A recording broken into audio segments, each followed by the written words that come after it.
సరే ఇంకోటి గౌతమ్ గారు సార్ చెప్పినట్టు ఓన్లీ రెడ్లే పరిపాలించాలి అక్కడ. రెడ్లు కూడా ఎట్లా ఉన్నారంటే ఒక్కొక్క ఇంట్లో 3 ఎమ్మెల్యేలు, 4 ప్రజాప్రతినిధులు, 5గురికి పెన్షన్స్ వచ్చే రెడ్డి కుటుంబాలు ఉన్నాయి. దాన్ని మీరు ఏ విధంగా చూస్తారు? ముందుగా సూర్యారావు గారికి, మా పూర్ణచంద్రరావు గారికి, శ్రీనివాసరావు గారికి మరియు కిరణ్ కుమార్కి ఉద్యమాభి వందనాలు, జైభీములు తెలియజేసుకుంటున్నానండి. మీరు అడిగినట్టు మన పూర్ణచంద్రరావు గారు చెప్పినట్టు రాయలసీమలో ఒక ప్రత్యేకమైనటువంటి వాతావరణం ఉంటుంది రాజకీయాల్లో. ఇప్పుడు మీరు అడిగినట్టు ఫ్యామిలీలో 2, 3, 4 ఉంటారంటే పెద్దిరెడ్డి రామచంద్ర ఫ్యామిలీ ఉంది. పెద్దిరెడ్డి రామచంద్రరెడ్డి గారి ఫ్యామిలీలో ఆయన గతంలో ఎమ్మెల్యే, మినిస్టర్, తన కొడుకు ఎంపీ, గతంలో ప్యానెల్ స్పీకర్, తన తమ్ముడు ఎమ్మెల్యే. ఇప్పుడు 3 కూడా ఎమ్మెల్యే, 2 ఎమ్మెల్యేగా గెలిచారు, ఎంపీగా కొనసాగుతూ ఆయన వాళ్ళే ఉన్నారు. అక్కడ కూడా ఒక ప్రత్యేకమైన వాతావరణం ఉంటుంది. ఎవరెవరైతే ఈ రెడ్లు ఎక్కడెక్కడైతే ఎమ్మెల్యేలుగా గెలిచి ఉంటారో అక్కడ ఒక వాతావరణం ఉంటుంది. ఆ వాతావరణం ఏంటంటే వాళ్ళు కాకుండా ఎవ్వరు కూడా అక్కడ మాట్లాడడానికి అవకాశాలు ఉండవు. పెద్దిరెడ్డి రామచంద్రరెడ్డి నియోజకవర్గంలో మీరు చూసినట్లయితే 2019 నుంచి 2024 వరకు అనేక రకాల దాడులు జరిగాయి. చాలామందిని చంపేసినారు, ఆడబిడ్డలని అత్యాచారాలు చేసినారు. కానీ కనీసం గతంలో కొన్ని సంఘాలు కానీ, బహుజన్ సమాజ్ పార్టీ కానీ, కొన్ని అక్కడికి వెళ్ళి ప్రజా సంఘాలు మాట్లాడడానికి వాయిస్ అన్నా ఉండేది. కానీ రామచంద్రారెడ్డి ఆయన మంత్రి అయిన తర్వాత ఎవరిని కూడా మాట్లాడే పరిస్థితి లేదు.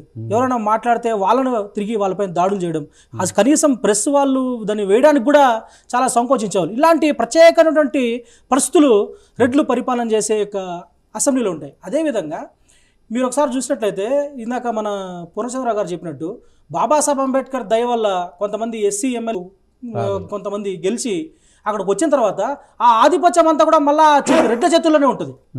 మళ్ళీ రెడ్డి చేతుల్లో ఉంటుంది ఆధిపత్యం అంతా. వీళ్ళది అక్కడ ఎక్కడ కూడా వాళ్ళు సొంతంగా నిర్ణయాలు తీసుకునే అవకాశం ఉండదు, వాళ్ళు సొంతంగా ఏదన్నా నిర్ణయం అభివృద్ధి చేసే అవకాశం కూడా ఉండదు. కాబట్టి దీని దృష్ట్యాని మీరు చూసారంటే ఒకసారి మీరు ఆలోచించండి, ఎందుకు రాయలసీమ నుంచి ముఖ్యమంత్రులు ఎక్కువ వచ్చినారు. చంద్రబాబు గారు ఈ రోజు ఇప్పుడు 4 సార్లు ముఖ్యమంత్రిగా ప్రమాణ స్వీకారం చేశారు.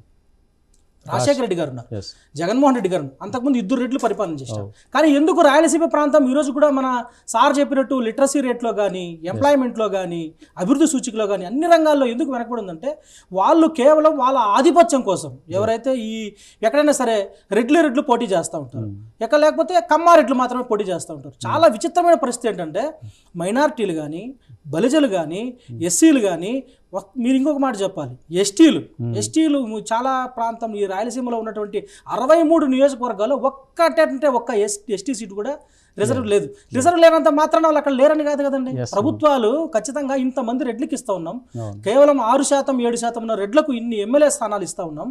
అదేవిధంగా 3% ఉన్నటువంటి కమ్మలకు ఇన్ని ఎమ్మెల్యే స్థానాలు ఇస్తూ ఉన్నాం. మనం ఎందుకు ఎస్టీలు కూడదని ఏ ప్రభుత్వం కూడా ఆలోచించట్లా. మనమేమనుకుంటున్నాం, తెలుగుదేశం పార్టీ ఈ రోజు ఉంది, అధికారంలో ఉంది, లేదు వైఎస్ఆర్ కాంగ్రెస్ పార్టీ అధికారంలో ఉంది, గతంలో కాంగ్రెస్ పార్టీ ఉంది, కాంగ్రెస్ పార్టీ ఉన్నా, వైఎస్ఆర్ కాంగ్రెస్ పార్టీ ఉన్నా, లేదా తెలుగుదేశం పార్టీ ఉన్నా, ఈ రాయలసీమలో రెడ్ల ఆధిపత్యం చాలా కంటిన్యూస్గా కొనసాగుతూ ఉంటుంది.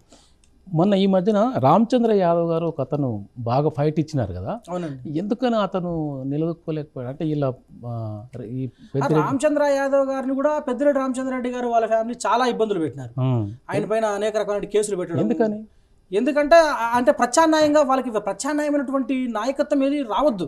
మీరు చూడండి, ఇప్పుడు పుంగనూరు ఉంది, పుంగనూరులో రామచంద్రారెడ్డి గారు వైసీపీ నుంచి పోటీ చేస్తాను, తెలుగుదేశం పార్టీ నుంచి మళ్ళా చల్లా రామచంద్రారెడ్డి.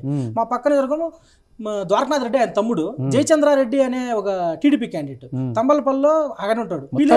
పీలేరు నుంచి నల్లారి కిషోర్ కుమార్ రెడ్డి ఉంటాడు, ఆపోజిట్ లో రామచంద్రారెడ్డి ఉంటాడు. పలమనేరుకు వస్తే వెంకటయ్య గౌడ మీన్స్ కర్ణాటకలో గౌడ అంటే రెడ్డి, ఆ రెడ్డి ఉంటాడు. ఇటు పక్కన అమర్నాథ్ రెడ్డి ఉంటాడు, అటు శ్రీకాళహస్తిలో బొజ్జల సుధీర్ రెడ్డి ఉంటాడు, బిఎఫ్ మసూదన్ రెడ్డి ఉంటాడు. చంద్రగిరిలో రోజా ఎమ్మెల్యే కంటెస్టెడ్ ఉంటుంది, చెవిరెడ్డి భాస్కర్ రెడ్డి చంద్రగిరి నుంచి చెవిరెడ్డి భాస్కర్ రెడ్డి ఉంటాడు. ఆపోజిట్ లో నాని ఉంటాడు, నగిరిలో భానుప్రకాష్ కమ్మ ఉంటాడు, ఆపోజిట్ లో రోజా రెడ్డి ఉంటుంది. అంటే మీరు ఎక్కడ చూసినా కూడా కమ్మారెడ్డి చెప్పినట్టు ఏ పొలిటికల్ పార్టీ నుంచి అయినా రెడ్లే వస్తారు, వస్తారు, చివరిగా రెడ్డే గెలుస్తారు, రెడ్డే అధికారం చలాయిస్తారు.